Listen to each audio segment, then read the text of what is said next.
തുടർച്ചയായി വൻ സാമ്പത്തിക ക്രമക്കേട് ആരോപണം ഉയർന്നതിന്റെ അടിസ്ഥാനത്തിലാണ് തിരുവിതാംകൂർ സർവീസ് സഹകരണ ബാങ്ക് റിസീവർ ഭരണത്തിന് കീഴിലായത്. ഈ ബാങ്ക് വല്ലാത്ത സാമ്പത്തിക അവസ്ഥയിലാണ്. ഈ ബാങ്കിൻ്റെ ഭരണാധികളായിരുന്ന വ്യക്തികൾ എന്താ പറയേണ്ടത്, അവർ ആവശ്യമില്ലാത്ത ഫണ്ട് ചെലവാക്കി എന്നാണ് മനസ്സിലാക്കുന്നത്. 42 കോടി രൂപയോളം പലിശ ഉൾപ്പെടെ നിക്ഷേപകർക്ക് കൊടുക്കാനുണ്ട്. തട്ടിപ്പ് നടത്തിയ മുൻ മേധാവികൾക്കെതിരെ കേസെടുക്കാനോ നിക്ഷേപകരുടെ തുക തിരിച്ചുപിടിക്കാനോ ഇതുവരെ കഴിഞ്ഞിട്ടില്ല.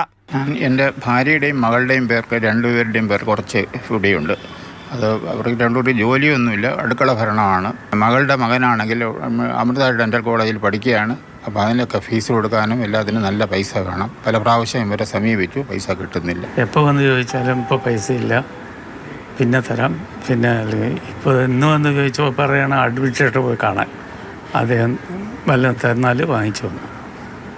ഇത്രയുമായിട്ടുള്ള എന്ത് ചെയ്യാൻ പറ്റും? ഞങ്ങൾ ഈ വയസ്സുകാലത്ത് എവിടെയാണ് ഓടിപ്പിടിക്കുന്നത് മനസ്സിലാവുന്നില്ല. റിസീവർ ഭരണത്തിലുള്ള ബാങ്ക് ഇന്നും നിക്ഷേപകർക്ക് നൽകാനുള്ളത് കോടിക്കണക്കിന് രൂപയാണ്. നിരന്തരം ബാങ്ക് കയറിയിറങ്ങുന്ന ഇവരിന്ന് കടക്കണിയുടെ വക്കിലാണ്. 4 വർഷമായി നിക്ഷേപിച്ചിട്ട് 1 വർഷമായിട്ട് ഇൻട്രസ്റ്റ് ഒന്നും ചെല്ലുമ്പോൾ ഫണ്ടില്ല എന്നാണ് പറയുന്നത്. ഈ മെഡിസിനൊക്കെ യൂസ് ചെയ്യുന്ന പൈസയാണ് അതിൻ്റെ ഇൻട്രസ്റ്റ് എടുത്തിട്ട്, അപ്പോൾ അത് കിട്ടാതായപ്പോൾ അതിൻ്റേതാവുന്ന ബുദ്ധിമുട്ടുകളുണ്ട്. 42 കോടി ആസ്തിയുള്ള FD പിടിച്ചെടുത്ത സൊസൈറ്റിയാണ്. അതിനകത്ത് 32 കോടി രൂപ ദൂർത്തടിച്ച് തീർത്തെന്ന് പറഞ്ഞ് 65 എൻക്വയറി റിപ്പോർട്ടുണ്ട്.